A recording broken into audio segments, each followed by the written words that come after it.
Tanpa meleset satupun, serangan rudal anti-tank atau ATGM Rusia berhasil menghabisi sejumlah kendaraan lapis baja Ukraina di Zaporozhye. Rekamannya beredar di Telegram pada Senin 5 Juni 2023 dari jarak jauh dan daerah ketinggian. Pasukan Rusia meluncurkan rentetan rudal ATGM.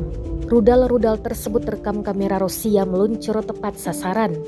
Dalam keterangan unggahan disebutkan inilah hasil jepretan penghancuran kendaraan lapis baja Ukraina yang maju di arah Zaporozhye.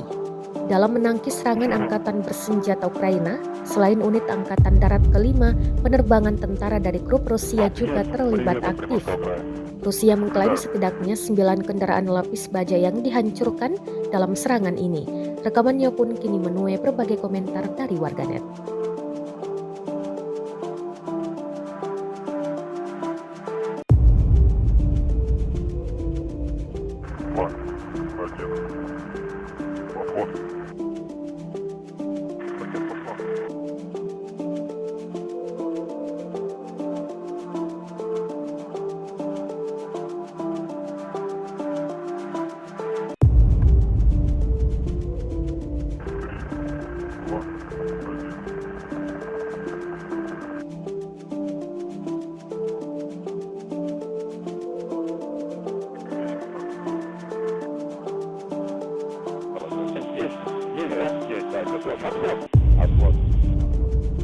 Вопрос стоит.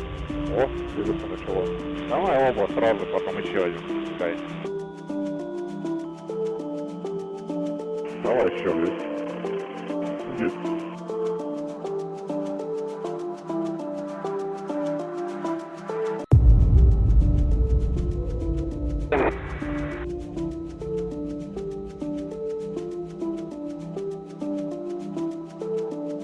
Rusia melaporkan secara total 433 pesawat Ukraina, 236 helikopter, 4.486 UAV, 424 sistem rudal anti pesawat dieliminir sejak awal operasi khusus.